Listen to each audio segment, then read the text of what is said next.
Hello दोस्तों, नमस्कार। मैं आपका दोस्त कवि शरद अजमेरा वकील आज लेकर आया हूं एक नई कहानी जिसका शीर्षक है खौफनाक रात। कहानी आपको कैसी लगी कमेंट कर बता दें। वीडियो लाइक और चैनल सब्सक्राइब करें, धन्यवाद। कहानी शुरू करते हैं। गर्मियों की एक रात थी जब आर्यन ने अपने दोस्तों के साथ गांव के पास की हमेशा से खौफनाक समझी जाने वाली हवेली के बारे में सुनने का फैसला किया। हर कोई उस हवेली के बारे में बातें किया करता था। बुजुर्ग कहा करते थे कि वहां पर कोई बुरी आत्मा बसी हुई है जो रात के समय खटखटाती थी, चीखती थी और कभी-कभी वहां आने वाले लोगों को अपने जाल में फंसा लेती थी। यही कारण था कि गांव के लोग उस हवेली के पास जाने की हिम्मत नहीं जुटा पाते थे। आर्यन हमेशा से साहसी और बिंदास स्वभाव का था। वह हमेशा नई रोमांचक चीजें करने के लिए तत्पर रहता था। सिया, उसकी बचपन की दोस्त, जो थोड़ा संकोच में रहती थी, उसे यह सब सुनकर हंसी आ गई। ये सब सिर्फ कहानियां हैं, आर्यन। हम क्यों जाएं वहां? क्या तुम्हें सच में लगता है कि भूत होते हैं? सिया ने कहा। क्यों नहीं? क्या तुम्हें डर लगता है? आर्यन ने चिढ़ाते हुए पूछा। नहीं, बिल्कुल नहीं। मुझे बस ये सब बेवकूफ़ी लगती है, सिया ने उत्तर दिया, लेकिन उसके चेहरे पर हल्का सा तनाव था। उस रात जब चांद अपनी पूर्णिमा के यौवन में था, आर्यन ने सिया को मनाने का फैसला किया।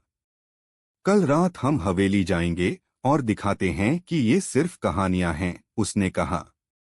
सिया ने सोचा, अगर मैं नहीं गई तो वह अकेले चला जाएगा और मैं उसकी चिंता करूंगी, इसलिए उसने हिम्मत बंधाई और कहा, ठीक है, मैं तुम्हारे साथ जाऊंगी, लेकिन हम सिर्फ 1 घंटे के लिए रहेंगे। अगले दिन गांव के बुजुर्गों ने फिर से उन्हें चेतावनी दी। बच्चों, तुम आदमियों से बहस मत करो। हवेली में जाना पूरी तरह से खतरे से खाली नहीं है। उन बुजुर्गों की आंखों में एक अजीब सा डर था, लेकिन आर्यन और सिया ने उनकी बातों को गंभीरता से नहीं लिया। गर्मी की रात में दोनों ने हवेली की ओर बढ़ना शुरू किया।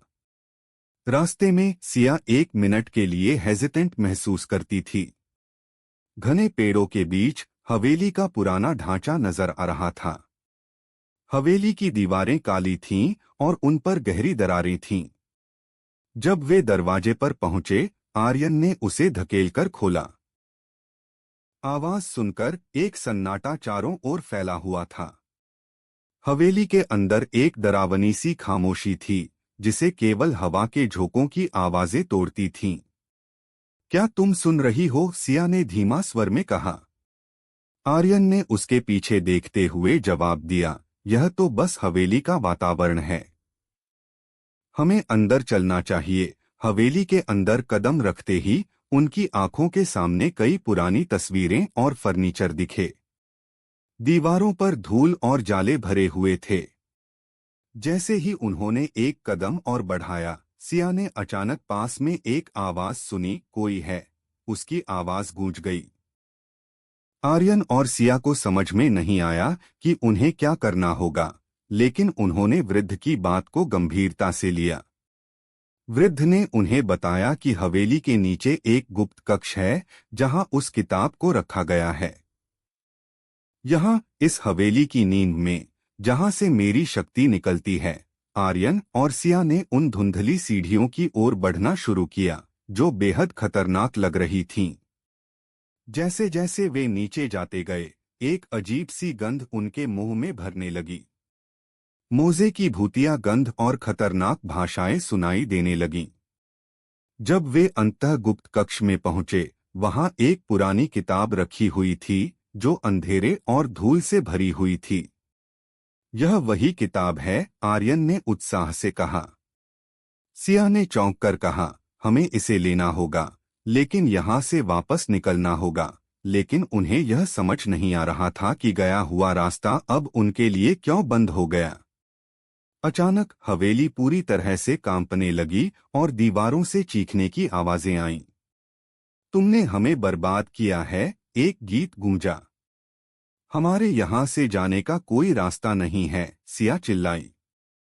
आर्यन ने कहा, हमें कोई रास्ता निकालना होगा। दोनों ने मिलकर उस पुस्तक को बखूबी उठाया, लेकिन उन्हें एहसास हुआ कि जैसे ही वे इसे अपने हाथ में पकड़ते हैं, हवेली की दीवारों में घायल आत्माओं के चेहरे दिखाई देने लगे।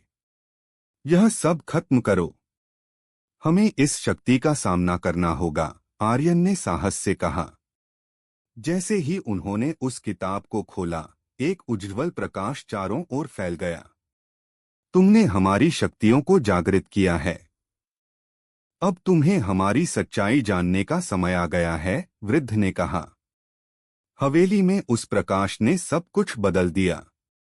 आर्यन और सिया ने उन पर जादू की शक्ति का असर महसूस किया। वे देख सकते थे कि आत्माएं सच में कैद में हैं। हमें तुम्हारी मदद करनी होगी, आर्यन ने कहा। तुम्हें मेरी सारी शक्तियां फिर से मिलानी होंगी। मेरा आत्मा केवल तब मुक्त हो सकता है जब तुम मेरी सच्चाई स्वीकार करोगे, सिया ने कहा। लेकिन हमें कैसे करना होगा? उसी समय हवा में एक तेज आंधी उठने लगी और दरवाजे हवा से खुल गए। वह वृद्ध कहा, तुम्हारा सामना केवल तुम्हारे डर से है। अगर तुमने अपनी सच्चाई स्वीकार कर ली तो हमारा सामना खत्म होगा। आर्यन और सिया ने एक दूसरे की आंखों में देखा और फिर उन्होंने एक साथ कहा, हम तुम्हारी मदद करेंगे। हम जानते हैं कि भय पर काबू पाना ही एक सच्चाई है। उस समय पुरानी हवेली में एक सुनहरा प्रकाश बिखरने लगा। पुरानी आत्माएं फिर से जिंदा हो गईं और कुछ क्षणों में उन्होंने अपनी सारी शक्तियां वापस प्राप्त कीं। हमेशा के लिए धन्यवाद। तुमने हमें मुक्त किया। वह वृद्ध फिर से प्रकट हुआ और एक मुस्कान के साथ खड़ा हो गया। जैसे जैसे उन्होंने आदान प्रदान किया, हवेली की दीवारें फिर से ताकतवर हो गईं और धीरे धीरे हल्की हो गईं। सूर्य की पहली किरणें धीरे धीरे अंधेरे को पीछे छोड़ने लगीं। आर्यन और सिया ने देखा कि हवेली अब पहले से कहीं ज्यादा सुंदर हो गई थी। क्या तुमने देखा? यह सब हमारी हिम्मत की वजह से हुआ, सिया ने कहा। हाँ, लेकिन यह सब एक कहानी का अंत नहीं है।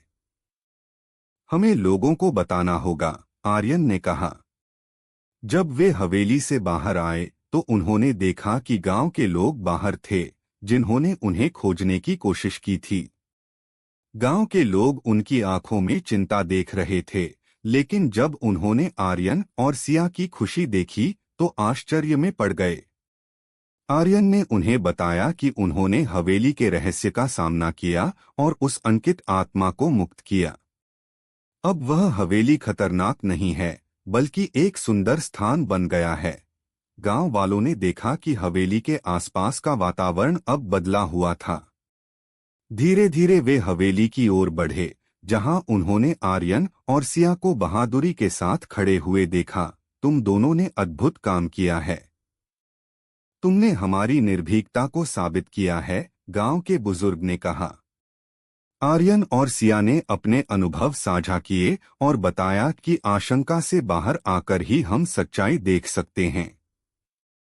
उन्होंने कहा, डर केवल तब सच्चा होता है जब हम उसे अपने जीवन में स्थान देते हैं। इस घटना के बाद हवेली फिर से गांव के लोगों के लिए एक आकर्षण बन गई। बच्चों ने वहां खेलना शुरू किया और बड़ा होने पर आर्यन और सिया ने एक दूसरे को अपनी साहसी कहानियों में हमेशा याद रखा।